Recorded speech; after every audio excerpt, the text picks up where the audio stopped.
Welcome to the Mazars Women of Water virtual series, and thank you for joining us for today's panel as we celebrate Climate Week. In January 2020, we hosted the inaugural Women of Water Summit in Washington, D.C., where we had a full day of discussion covering important topics in water, all with the underlying theme of elevating women in the industry, diversity, equality, and inclusion. We look forward to our next live in-person event, but until then, we have been carrying the momentum from the summit into virtual panels as a way to stay connected and continue the conversation. If you missed our first session on mentorship and supply chain, feel free to check out our recordings on our website, which will be linked in the event chat box now. You can use the event chat box to submit questions or comments for today's speakers throughout the program. We encourage you to interact with the panelists as they will be taking some Q&A during today's session. Our panel discussion today is focused on climate and the importance of water, as well as women in leadership in the water sector. We'd like to thank our speakers for their commitment to this topic and willingness to open the dialogue today. We'd also like to thank the Water Center at Penn for co-hosting this event with us. We appreciate your partnership and collaboration on important topics and are happy to be celebrating Climate Week with you. At the conclusion of today's session, we invite you to join us for virtual networking. You can access the networking room by clicking the icon on the left-hand side of your screen. We look forward to meeting with you and continuing the conversation. Again, thank you for joining us, and I will hand it over to Meg Kramer from the Water Center at Penn. Thanks so much, Selena. You know, the Water Center at Penn is delighted to partner with Mazars on this program today. This program is a really important part of the university's Climate Week activities. And those activities are intended to catalyze interdisciplinary study, research, and collaboration to address the climate crises.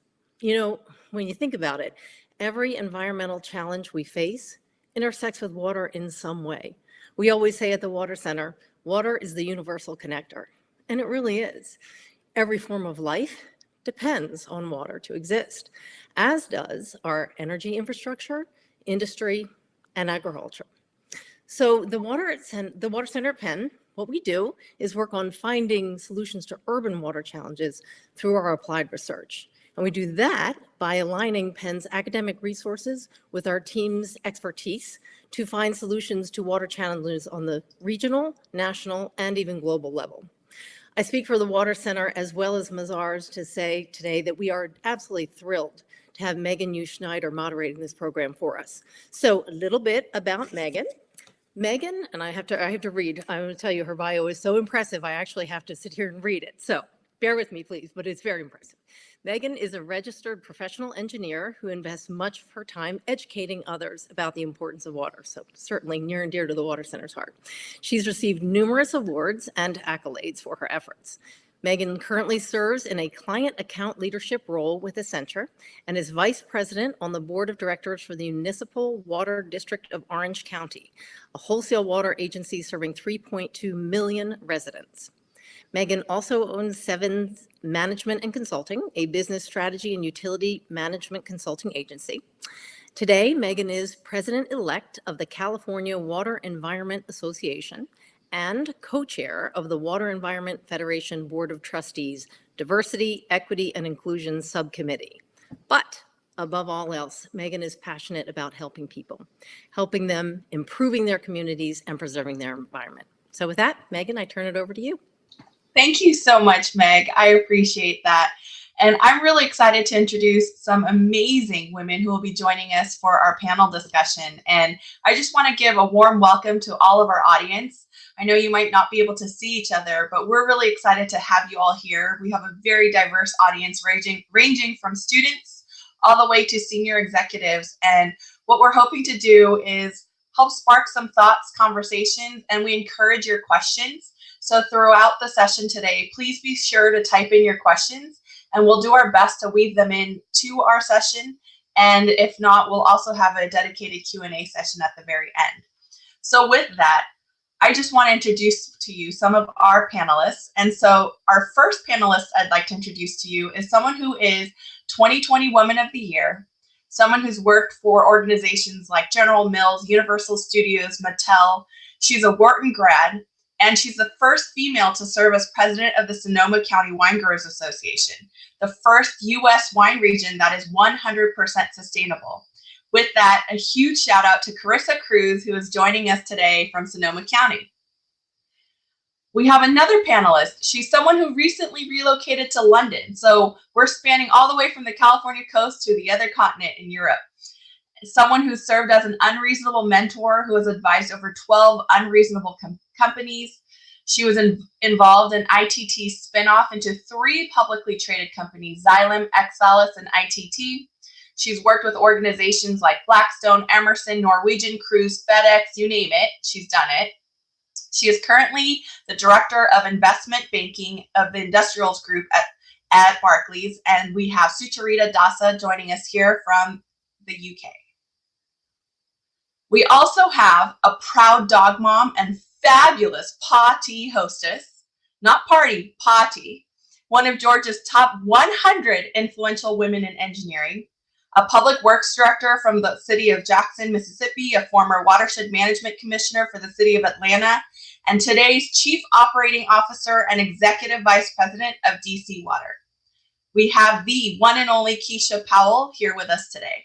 So you've got amazing community leaders, 3 engineers, elected officials, business owners, and all incredibly amazing women with us here today.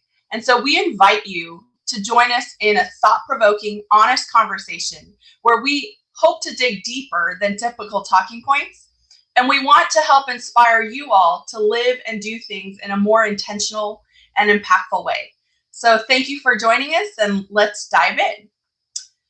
So I want to get to know our panelists a little bit better. And so I'd love to hear from you. Why is water important to you, and what brought you to where you are today? We can start with Carissa. I knew you were going to put me on the spot first after that introduction. Excellent. Well, welcome everyone. I'm super excited to be on this fantastic panel. It's morning for me, so I'll say this morning here in Northern California. Interesting, I never, and we'll probably touch more on careers a little bit in our paths later, but I never thought about whether I even have a career in water. However, representing 1,800 grape growers, farmers in Sonoma County, literally water is top of mind on a daily, if not hourly basis in agriculture. And I think where this really intersects, interestingly enough now with climate, is that we're really seeing so much extreme when it comes to water, at least in Sonoma County and Northern California. So in my tenure with the Sonoma County Wine Growers, we've experienced droughts in 2014 and 15, came out of that and had flooding in our vineyards in 2019. And now we're right back in a drought situation. And so I think being adaptable, flexible continues to be key for this important resource. Through our sustainability efforts, we have about 30 best management practices in water conservation and quality. And I think we're relying more and more, we're taking our farmers into the sort of the next generation of innovation and really relying on sensors and understanding exactly how much water is in our soil, how much water is in our vine, when and how much water each vine might need at a certain time of year, so we can do our absolute best to use the least amount of water and still grow world-class premium wine grapes that hopefully some of you, if you're of age, get to enjoy in our Sonoma County wines at the end of the day. So I think I'll leave it there and look forward to the continued conversation. Thank you, Carissa. And actually, I thought of you last night when I had some Sonoma County wine. So perfect.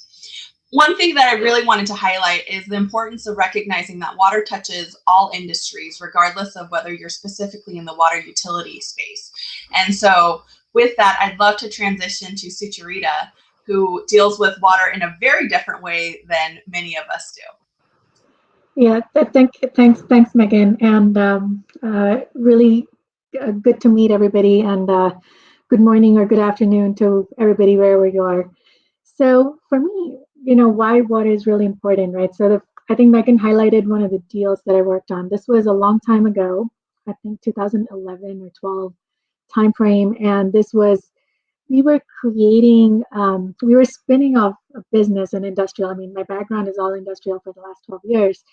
And then we were spinning off this company and then creating a pure play water company. I think that was one of the first ones. I mean, there were always utilities, there were always companies like the services ones like Suez or Veolia, but this was, a real water equipment company that fell into the industrial space. So that was a very exciting story.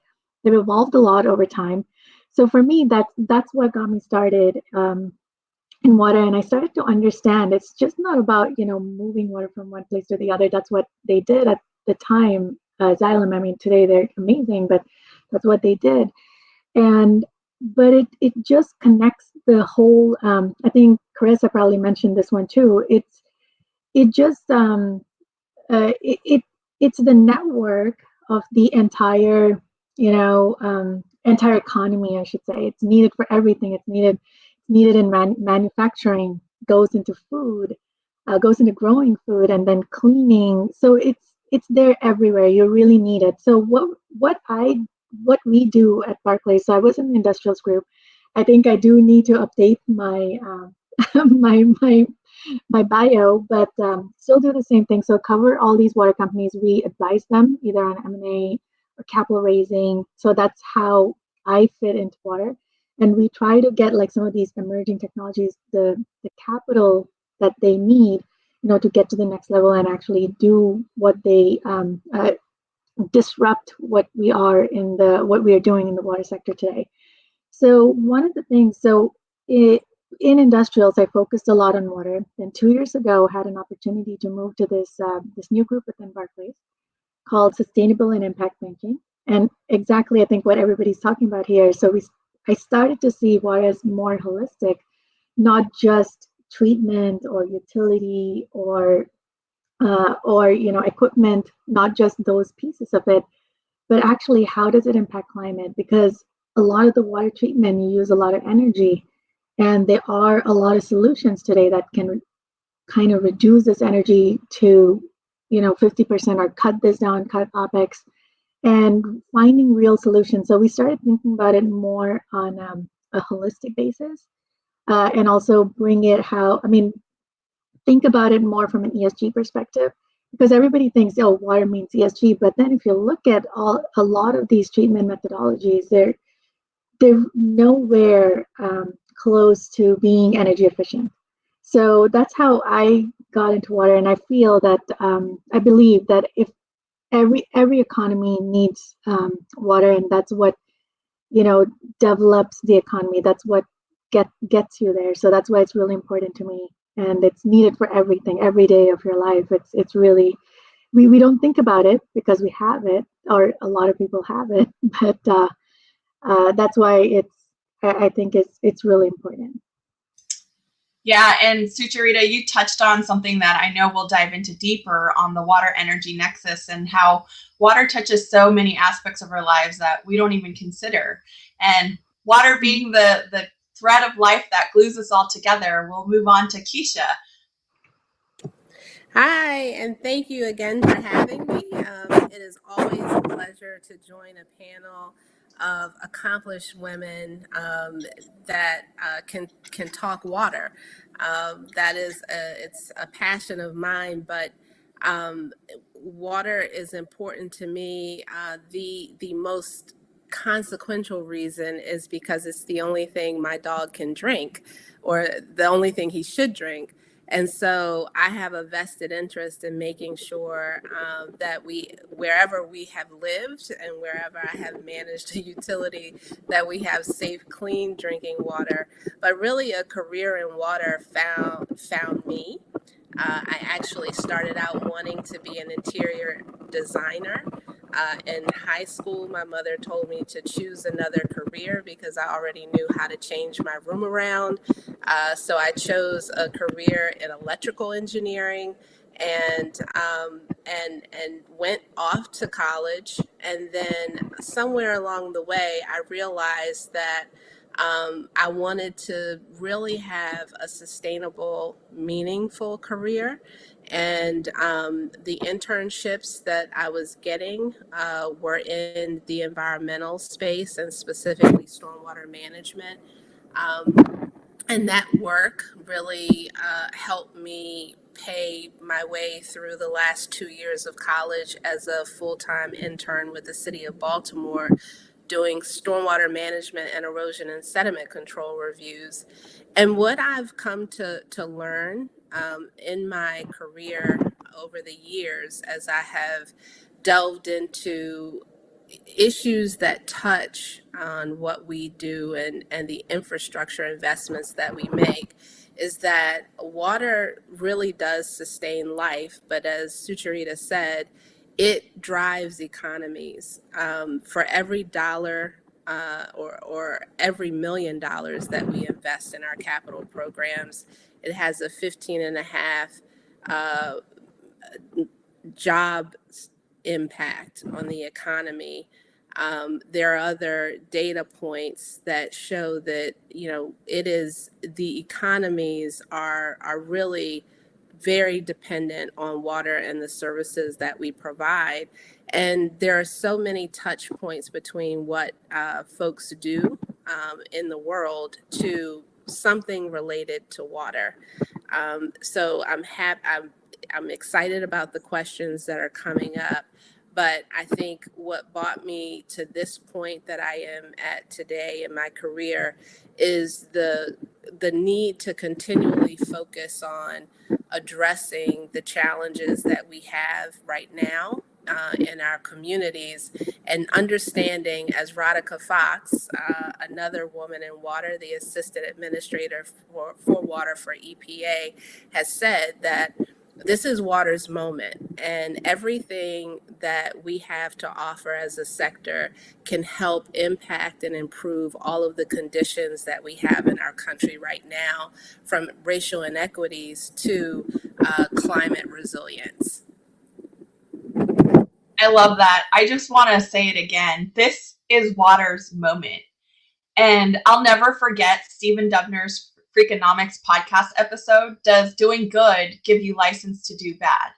And every time I have young people tell me that they're interested in CSR or ESG work, I encourage them to listen to this episode. And I think we're really fortunate in the water industry now. There are so many different movies coming out, books coming out, podcasts, so on and so forth, where people can learn more. And we've seen in the news that investors are increasingly focused on the impacts of ESG investments, and not just the investments alone, but the impact of these investments. And so just a note for those of you who are allergic to alphabet soup, CSR stands for Corporate Social Responsibility, and ESG stands for Environmental, Social, and Governance. As you can tell, they're mouthfuls, so we will resort to using the acronyms, but there's a lot of great work happening in that space. And as Radhika Fox says, this is water's moment. Water is part of all of it. And investors are increasingly applying some of these non-financial factors as part of their analysis process. And I'm sure Sucharita can tell us all about that. But as we celebrate Climate Week and the 3rd anniversary of Penn's Water Center, I'd love to dive deeper with you all on what are some meaningful conversations we can have around ESG. It sounds good. It sounds nice. Taking care of the environment, being sustainable, being climate aware, that all sounds great. But what are things that we can do? And how are ESG investments important and relevant to your current role? And what conversations should we be having so that we can shift from focusing on the investments to the impacts? I'll start with Sucharita. Thanks, Megan. So I had to say one thing, that I've been an investment banker for I think 14 years, but the last 2 years have been the most fun. That's where I have really focused on the companies that are doing something, or I would say either disruptive or mission focused or impact companies. So they're doing something positive for climate change. So one thing that, what we have seen evolve, which is very interesting, is that a few years ago, it used to be these impact companies, right? So people would look at them, and then these companies would say, this is a product I have, and this is, what I, the way they would sell it, right? So to investors, this is a product I have, this is what it does. But now it's very interesting. It's very creative because we have problems. So all of these companies, the way they go to market is, yes, I'm solving this issue. And so that's why it's easier for investors to understand, because you have a certain issue, you have this issue of carbon. Okay, my technology here is disrupting what you're doing currently, but it's either taking away carbon from the atmosphere, or it's reducing the amount that we're using today in the same process, in the same either manufacturing process or in the same electricity generation process. So that's what I think has changed. I don't know what has changed. Either the investors are pushing for these stories, or the companies itself are saying that we really need to make an impact. So it's resonating a lot better with investors. So you're seeing in the last 2 years, it's been crazy the amount of investment going into in impact funds. It's I think historically high, versus like there's no investment going into other types of funds, or like these other traditional funds are actually turning themselves into like impact investing. So that's what we're seeing. We're seeing not only like, okay, they do look at KPIs and they do look at all that, but then they look at it from a carbon impact. And then they also look at it from, that's where we come in, right? So we come in and we also tell them that you're not only doing all this, but then you're also getting these exact returns for the investors. Because when you do certain things, especially like this remote monitoring, for example, you're not creating costs to create revenue. So that means, what does that mean, right? It's going to be higher margins and higher returns, higher cash flows. So those are the things that, you had to connect impact with returns. And also impact that it's not only about changing the environment, but also like putting numbers to it. Like, okay, what does it mean if I'm cutting X amount of carbon? Does it mean like taking like millions of cars off the street? So what is it? So telling people in a story, or in a way that they can understand, and then and break it down into numbers, percent. And I think that's what I feel is changing, and those are the conversations we are having currently. And then we're having conversations in terms of solutions. Okay, this is what if you do X, like cement, like producing cement is potentially, it uses so much energy and a lot of carbon out of it. But then if you have a different way of creating it, or even the energy that comes out of it, you talk about, okay, this is exactly the amount of, and then it's still cheaper to do it. So it's a great investment, right? It's a great impact plus a great investment. So those are, I think, the types of conversations that we should be having. And then we should be having it in every way, right? In every way, like we talk about ESG, manufacturing, everything, anything that touches ESG, we have to have those type of conversations with that story. That's so exciting. And it's good to see your excitement as an investment baker. And I love that you highlighted that water is interconnected with energy and carbon footprint. It all works together. And so when we look at everything, they all kind of influence each other in some way, shape, or form. So as the Chief Operating Officer of DC Water, Keisha, what are some things that you're focusing on, and what are some things that excite you, and what are some things you'd like to share with the audience in terms of what they should be paying attention to when it comes to ESG conversations? I think, well, first of all, we had a conversation just yesterday as we're moving through the process of developing an equity roadmap for DC Water. And I think when it comes to the conversations around ESG, it's really not new.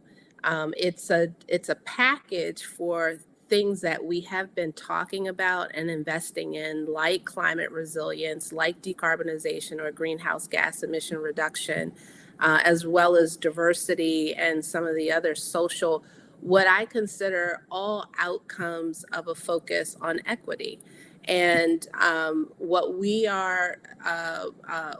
been doing and what we are intending to focus on very strategically is how to drive equity-based outcomes. So one example is, as a water utility, we are most often thought of when we talk about climate adaptation, green infrastructure, or the large tunnels that we're building under our DC Clean Rivers program to accommodate the swings in the climate that we see with increasing wet weather events. But now we're moving into the climate mitigation discussion, the mitigation end of climate resilience, where we're investing in clean energy solutions. We've already implemented projects at Blue Plains, which is the largest advanced wastewater treatment facility in the world. And that has allowed us to reduce our carbon footprint by 1/3. But as the single largest power consumer in the District of Columbia, we understand that we can do more and we can implement more innovative projects.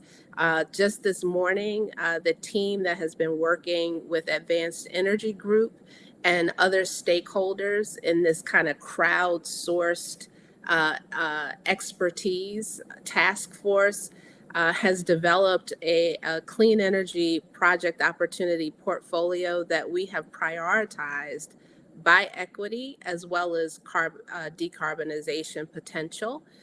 So that's something that we're doing. And I think where it drives other social outcomes in the community is making sure that we're implementing solutions that really help those communities that are most physically and economically vulnerable to climate change.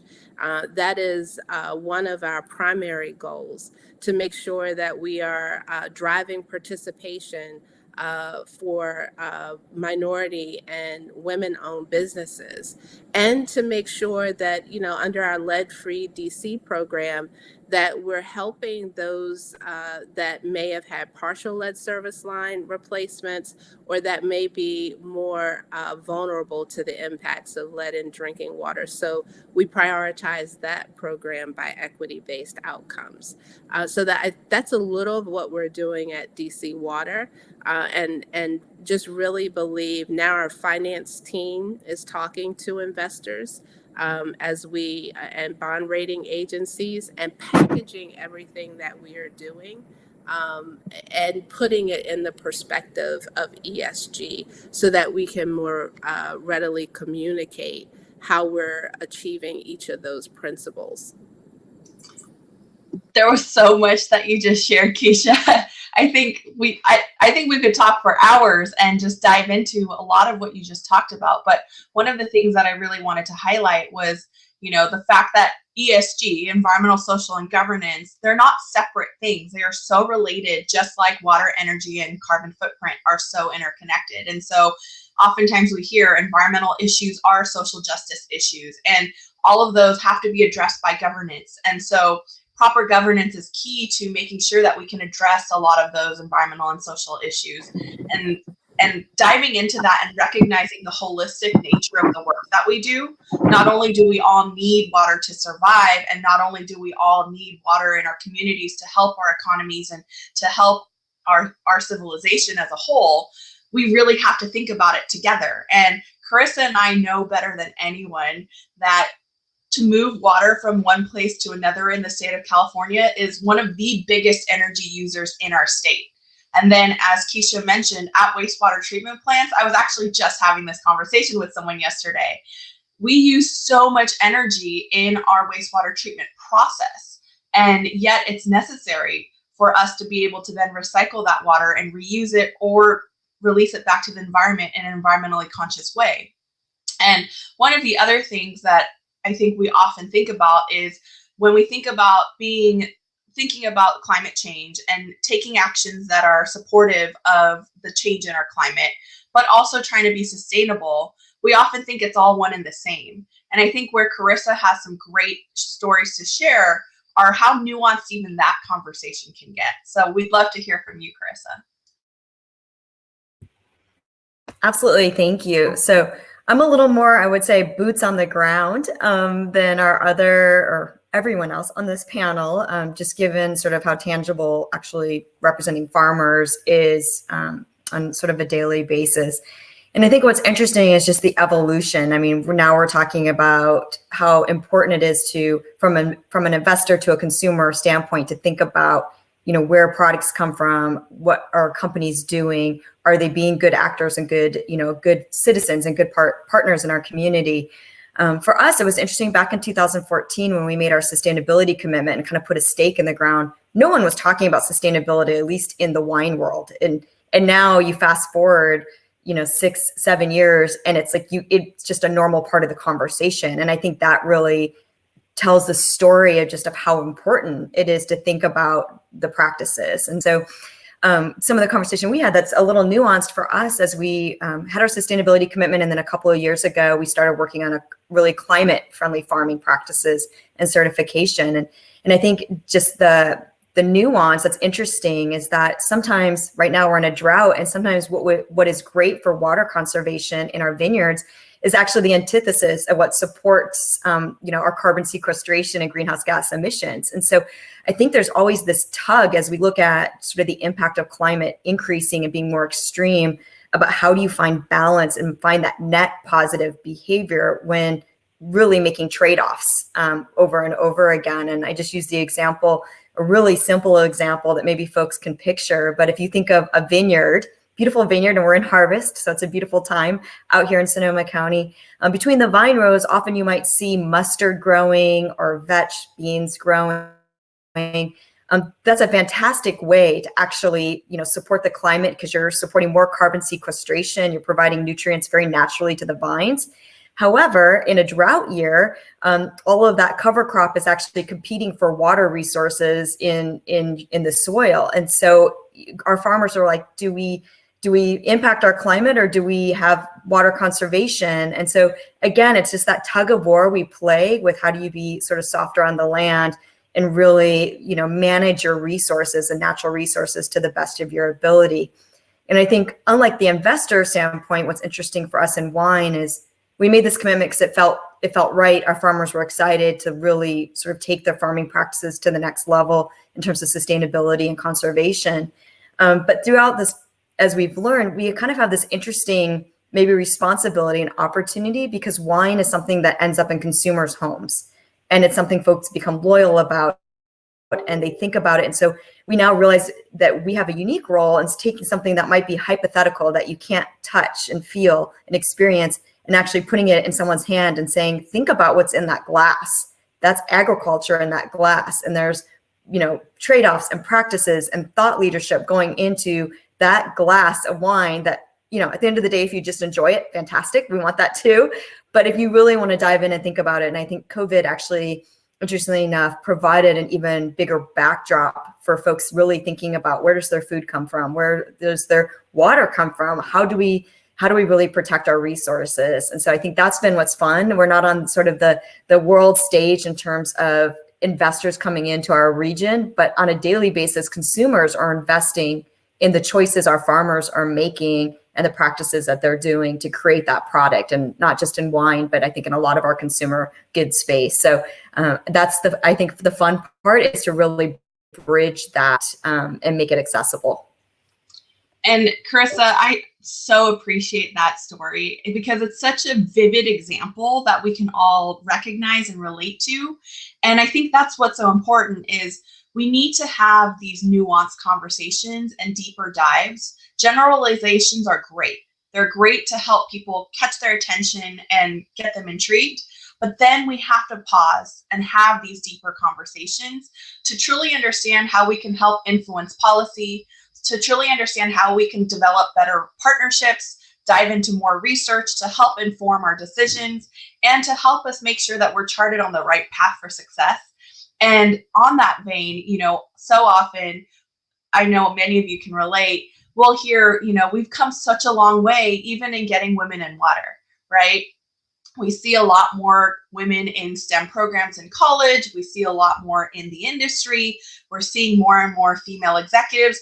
Man, we have a whole panel of all women instead of manels of all men. And so we have certainly come a long way. And yet, if you look at the data and you look at the numbers, the World Economic Forum did a research paper, a white paper a few years ago, saying that at the current rate of change, we're still 208 years away from achieving equality in the United States between men and women in the United States. And that's where understanding the nuances between equality and equity, as Keisha pointed out, are so important.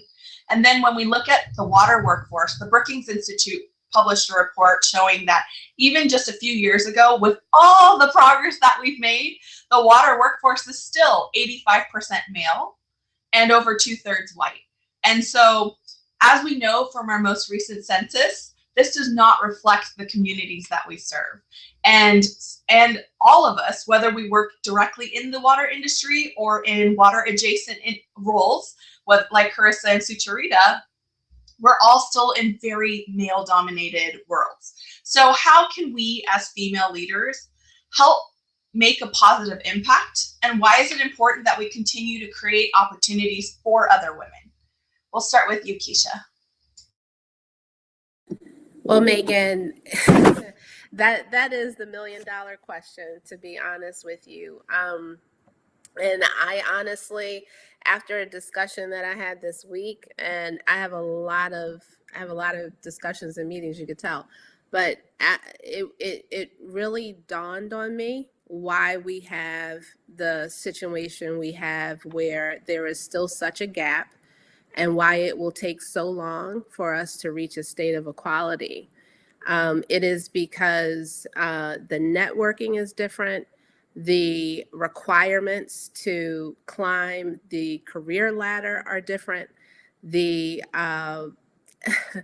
And it's almost like a club mentality. And in some cases, it can be seen, or being a woman can be perceived as, or could actually be actualized as a liability still. And I feel that still, even in the role that I'm in. So you said before this panel that you wanted to have real talk conversations. That is just my immediate impression of my most recent discussion. I think, and this goes back to the ESG piece and why it is important to package all of those things. And yes, governance being a big part of that. I think policies reflect the values of the people that are in power.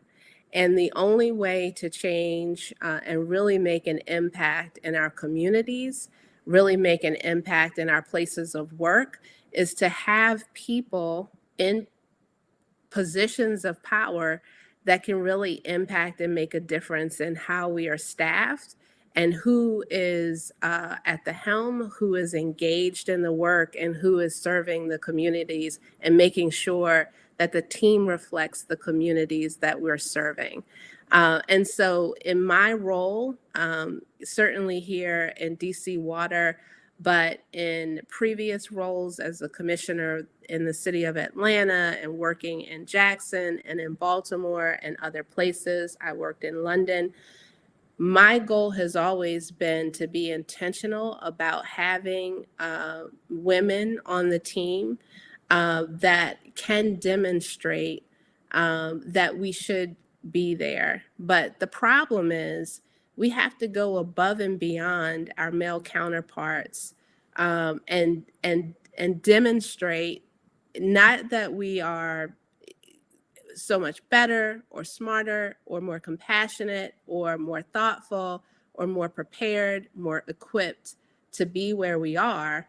That seems to not be the measuring stick.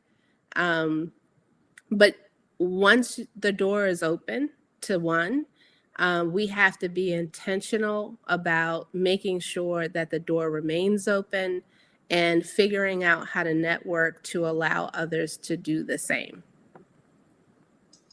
Yeah, I think you bring up some really great points, and being trailblazers and making sure that we're not blazing the trail just for ourselves, but creating a pathway for future generations is so important, and something we'll certainly dive into towards the end of this panel.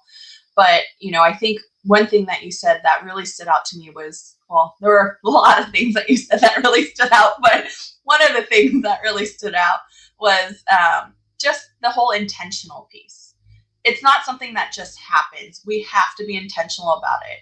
And you pointed out that creating policies are a key piece of that. And so, Carissa, I just want to turn to you as someone who's the first woman in your role. And I can relate to that, in so many ways. And as someone who has really had to kind of show your worth and also show how being different can be of value to your organization. Because not only are you the only woman, you did not grow up as a farmer, showing up in that space. And so you came with a business background, a marketing background, such a different dynamic perspective. How is that beneficial, and what can we do to help create more pathways for people so that they can be first, but then not be last? Absolutely. And I will just, as Keisha said, you asked for honesty and a good conversation. So I don't think necessarily it's an easy path. And you're absolutely right, Megan. When I came into working for the wine growers, Sonoma County wine growers, I was hired as the marketing director, and it was literally within about 2 months of my starting, that the president announced that he was going to step down, over about 6 months, and they were going to open up recruiting. And first thing, which I have a 22-person board of directors I report into, and literally at the time, I think 20 out of 22 were male.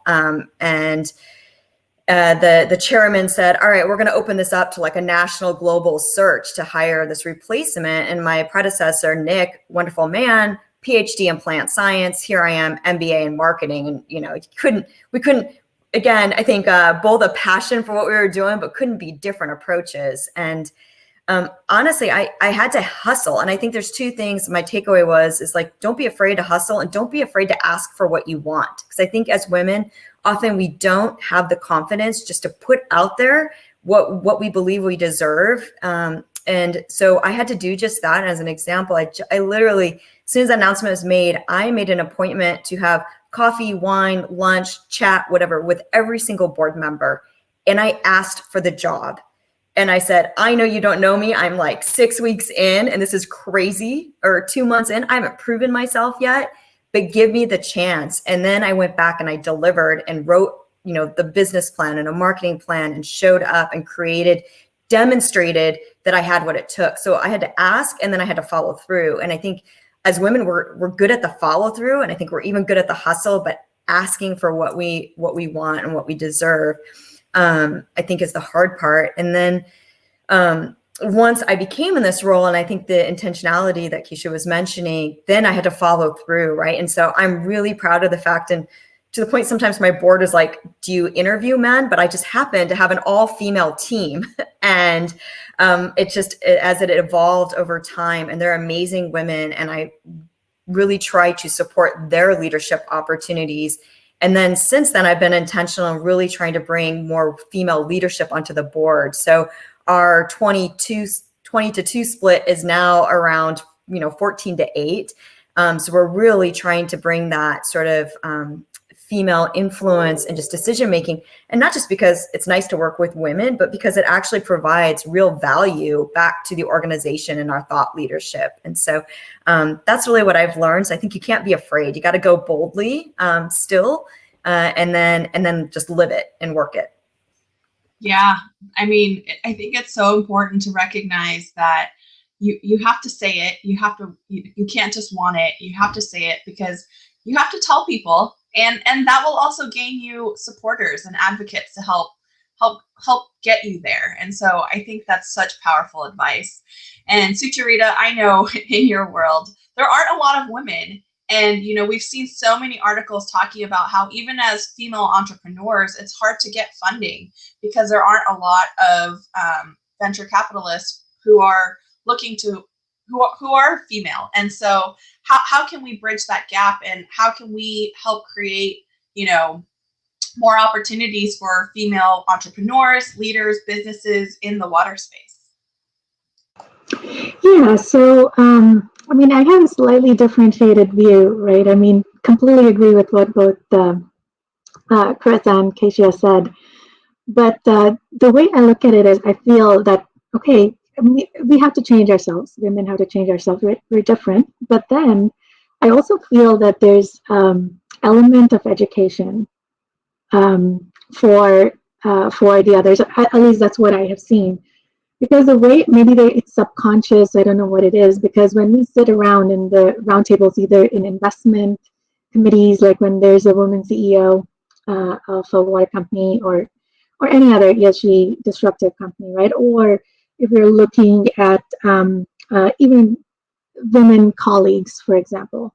So the way they are judged is so different. And having been through so many of these roundtables and committees, I've just noticed this over time. And then I remember a few years ago, we had this committee and they said, oh, that person didn't speak up at all at the meeting.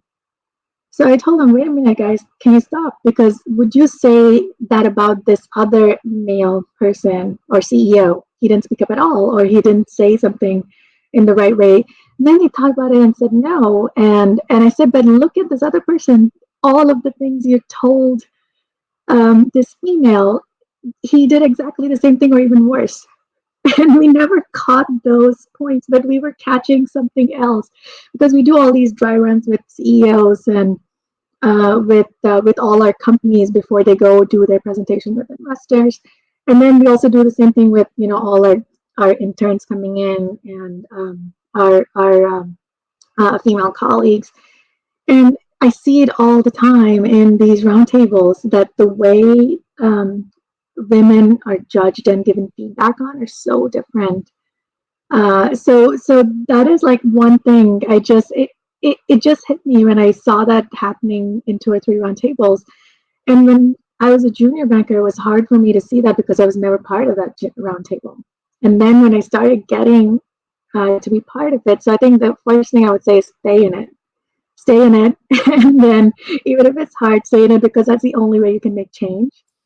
And speak up and say and educate people and tell them.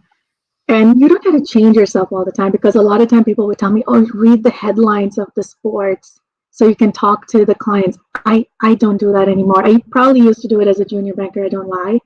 And now I just tell my client, to be honest with you, I don't even know whether that's football or basketball or I don't even know what team you're talking about. Is it baseball? So you find different ways to connect with your clients or your colleagues or something. You find different ways, right? Because I think the key thing is education and then stay in it. And also, like I also noticed this other thing. We would do all these women CEO events, right? But then all the investors and all the decision makers, at least a few years ago now, things are changing, which I'm really happy about, are male, and they would never be there. So they would never know like some of these really good things that these companies were doing. So, and then we started thinking like, no, we can't do this. We need to bring in like sponsors or somebody else, have it as male, but or have it as a female event to highlight, but then bring all these other the decision makers, stakeholders, investors, bring them into the mix so they're getting one-on-one time in a smaller group with all these amazing women. So that's I think how I would think about it, and we have been trying to do it, and really I think the key to it is stick with it and then make change, because only when you get to that level you've stayed with it long enough and you get to that level you can make change. So you shared so many nuggets, and I just want to pick out a couple of them. I think you brought up the point about being trailblazers, just like Keisha, right? Mm-hmm. You have to be in places where the voice isn't present to be able to see what's happening, and then to be able to speak up just like you did for that change to happen. And again, I think that highlights why equity is so important to focus on over equality in this point of our world and where we're at, because there are so many unconscious biases that prevent us from providing equal opportunities for men and women. And so, being persistent, showing that grit, getting to a place where you can then be a voice for those who don't have a voice is so important. And then I love the fact that you highlighted it's so important to be authentic to who you are. And I can't shout that from the rooftops enough. And so if there's one message that you all take away, it's be authentic to who you are, because that's what people resonate with. That's what people will connect with. And it doesn't matter if you don't watch the same sports or talk in the same way. Be you and be the best you that you can be. And that will be the best way that you can advocate for yourself and pave a way for others.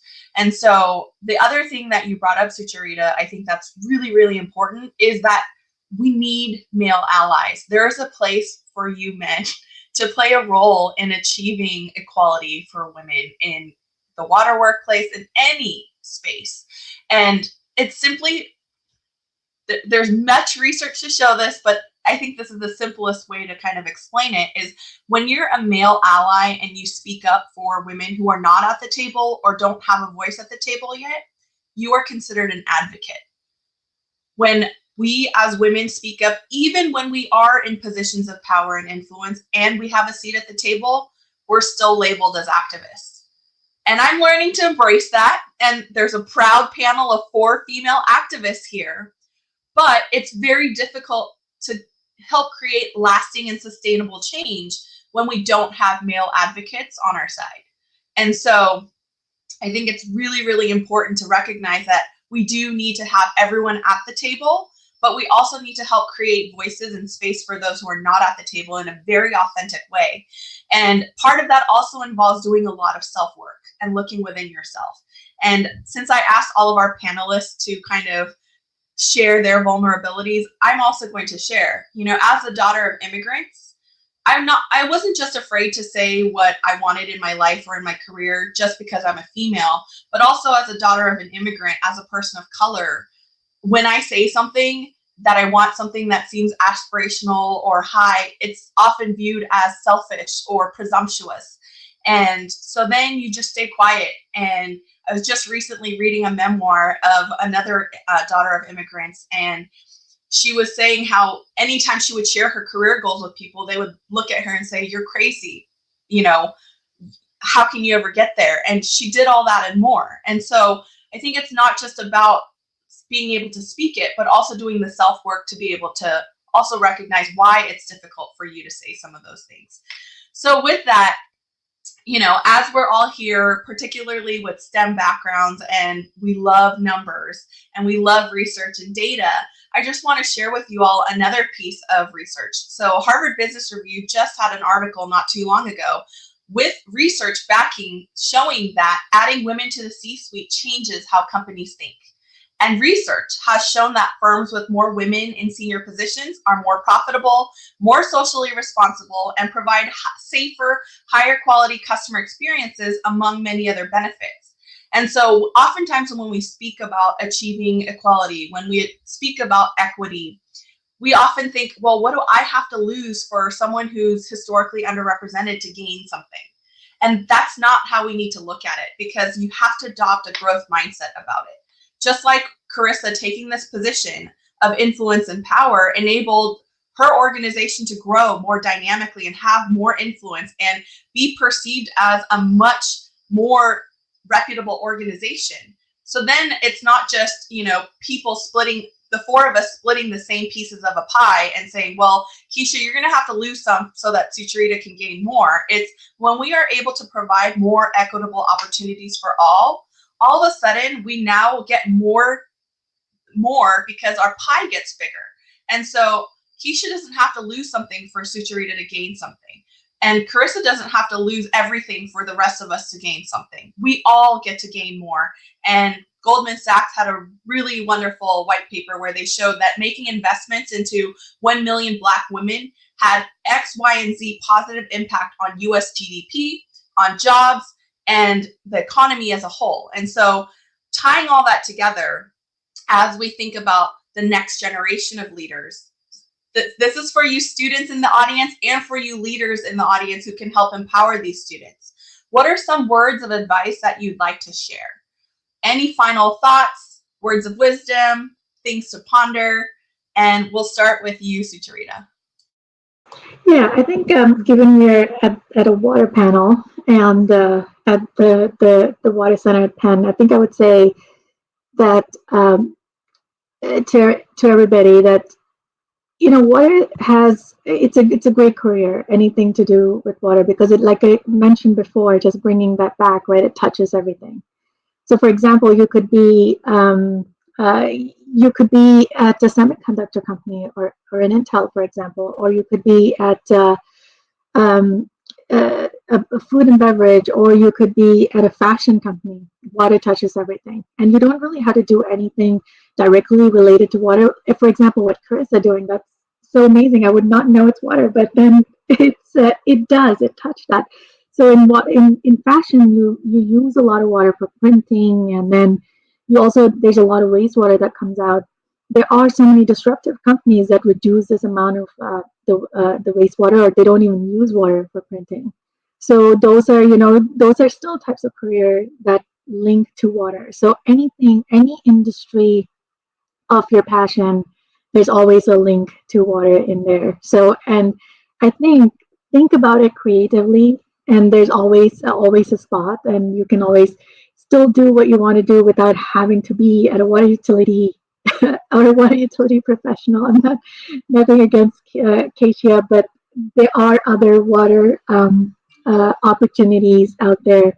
And even in utilities, you can transform. Like, there's so much technology out there. You can transform. You can create clean water or produce clean water with technology, but not by not using the same amount of capital. So there could still be a software person in that's creating, or an IoT person that's creating something for the utility.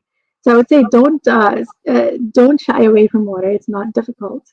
You can still pursue your goals, because the industry is very broad. And then also, like I said, I just will say it again: stay in the game, because you need to stay in it and be in it to make change. And we need people like you to be able to make change in a positive way in the world.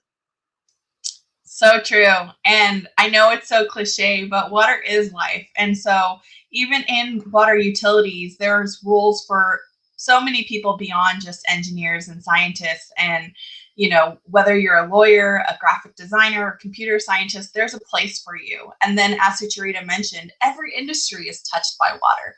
And so if you're a water steward and a water advocate in whatever space that you occupy, you're working in water. And we're proving that with our panel, the diversity of the roles and industries that we have on this panel, and yet all of them are women in water. So with that, I'd love to go to Keisha. What are some words of advice and some inspiration you'd like to impart on our next generation of leaders? The next generation, I would say, and I agree with you, Sucharita, you don't have to just work for a utility to be part of the water sector. It is so vast, as you said, Megan. When we talk to students, or when I talk to students, and I am trying to get young minds interested and engaged in and thinking about a career in the water sector as a whole, I often say you don't have to change your interests or what your passions are. You just need to apply them here. And I just think that being, even if you want to be a graphic designer, or you want to pursue a career in communications or media relations, or something more creative, you can find it in the water sector. We're doing so many things, and just about every industry is in some way water dependent. But a utility is special. A water utility is special because we're a microcosm of all the careers that you can find, or many of the careers that you can find just in the world in general, and having to impact so many things. For me, I've made the choice at this point in my career that I am still wanting to impact the quality of life of the communities that I am a part of, that I live in. I think about what really made me start thinking beyond the technical career path that I was on. And that was my grandmother, Big Mama, and I've talked about her in other panels. when she was impacted by affordability concerns with her water and sewer bill, being on a fixed income, she still didn't make enough for the senior program assistance, but and because of that, her house was put up for tax sale. And that allowed me to see that there was more work to do in the affordability space, and why I continue with that personal knowledge to try to make a difference. I think my career has been very rewarding for me. It has allowed me, I don't think I would have been able to see as much of the world as I have. Europe, South Africa, Europe again, and across this country, I've been able to work and network with others all around the issues of water, and more specifically in the last few years around the impacts of climate change. And I heard something very interesting from, I think it was Nicole Hannah-Jones. And this, I would say to those that are not in school on this, that are listening in, she said that she focuses on being what she needed to see in a mentor or an example at this point, or at that point in her life. So I am trying to focus on being the example that I would have needed to see at that point in my life. That's so powerful, especially that be who you needed. And I think that's actually relevant to a question we got from the audience. So we'll jump to that after Carissa. But Carissa, I just love to hear from you, just because, I think so often people think that you have to start wanting to be in water to be in water. And I think so many of us also find that water finds us, right? And so I'd love for you to kind of share your story on and some words of wisdom based on your experience. Well, I just want to start. I thought wine was life, not water was life, but maybe that's a debate for another panel. Water is wine. You can see I know that is very true. In the little glasses. 100%. So connected. No, I think that's a great question, Megan. And I think just kind of following up and building on what's already been said is, when I was sitting at Wharton and taking these MBA classes, I didn't even know there was an opportunity to literally run a trade association representing farmers in wine. I mean, like, wait, that's not McKinsey. It's not Goldman Sachs. It's not, and so I think what I would encourage folks, so I did what I think most folks do. I went to big CPG companies because I was a marketing background and got that experience, and then just kept finding that it just, for me, wasn't fulfilling. And I would just say, I think what I really learned was, I still wanted to get paid. So I wasn't super, just donating my time, right? We have to have a balance.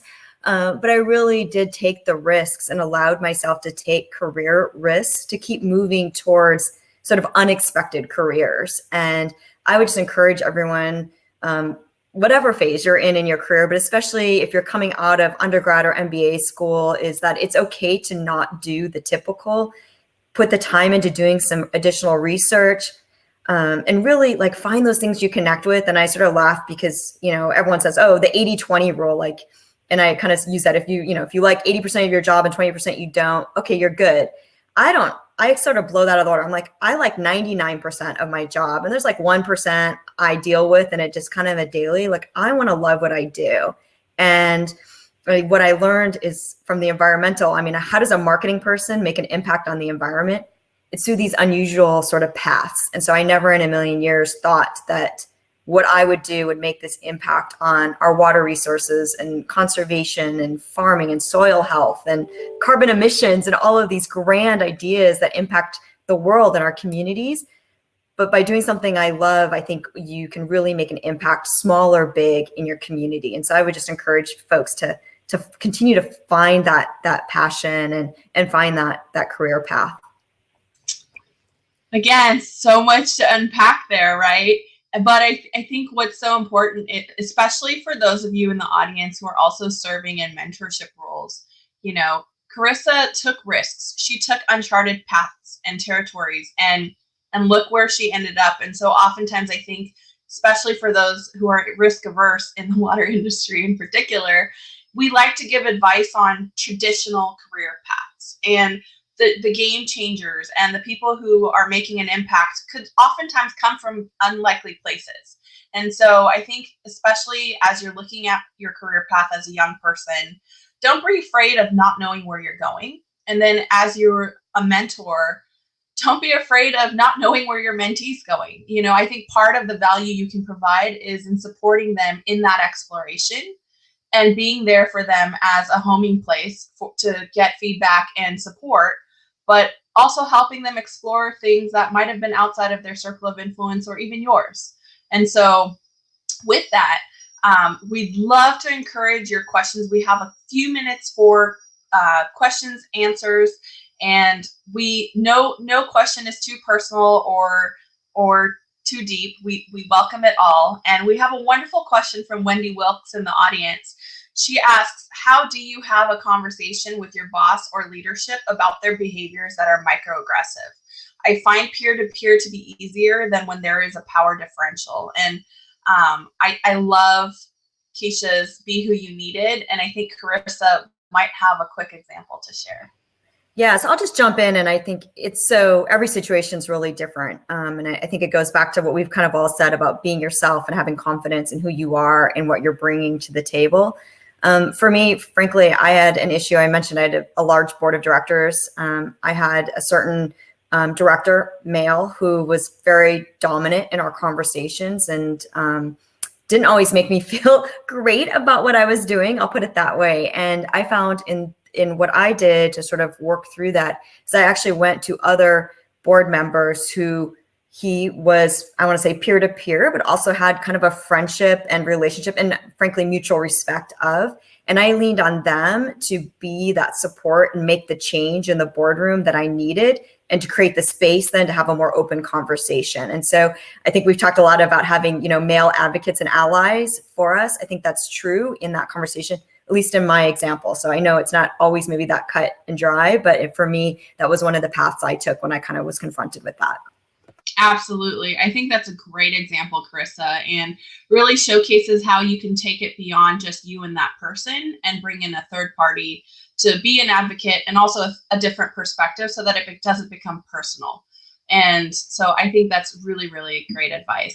And Megan, I would just add that it's not a weakness to say that you want change, right? So I think, you have to not say, well, this is like a personality conflict. No, this is about having an environment that allows dialogue and thought leadership and communication and support. So I think that's what I would say is, we really have to own that part of that. I would agree. Totally. I've had a recent situation where I had to address that type of behavior. And the feedback to me was first that, well, I always give you accolades. And I had to say, that's not what I was looking for or what I'm looking for now. And just make it clear that I've expressed my concern with what happened. And I am moving on. Sometimes I think it takes being direct to put it on the record with that person. To me, it can be very frustrating to have to corral counterparts to help in the effort to explain the position. And I agree with Carissa that sometimes it's necessary to make sure that others can be advocates. But quite frankly, I'm at the point where I feel like I should be able to be my own advocate in dealing with it. And what I have come to realize is, for me, that doing the work is more important than having the position. Once you get tied into having a certain position or staying in a certain place, that keeps you from being authentically yourself. And authenticity to me and credibility is more important than being in a specific place at a specific time. And I have a very strong faith. I just believe that when things get to a point where you cannot change the environment or someone else's behavior, then that is likely a time for you to move on and just not participate, engage, or give your talents to that environment. Yeah, so true. And I just wanted to highlight something both of you touched on is the psychological safety aspect. And another Penn faculty and published New York Times bestseller, Adam Grant, posts quite often about why psychological safety isn't just important because we want everyone to feel safe and feel safe in being authentic. We lose ideas, we lose perspectives, and we lose the ability to be a better organization when we don't have psychological safety. And so it's really important that when you are in a position to be able to speak up, to do so. And then it's really important to feel safe in sharing your thoughts and perspectives and ideas, because oftentimes that can be the change that creates the innovation, or that can be the warning signal to looking at something that maybe no one else has caught. And so it's really critical that we create voice for others and that we also are comfortable sharing our voices. Do we have any other questions from the audience? If not, we can wrap up and move into our networking session. And I just wanted to thank our panelists so much for such honest, deep, and inspiring conversations. I'm grateful to have been able to spend the time with you all, and so grateful for this conversation, and looking forward to continuing the conversation with all of you and with members of the audience. Please feel free to reach out to any of us to engage in further questions. We will all stick around for some networking. And so we really, really appreciate all of your time, energy, and are grateful for you. Thank you.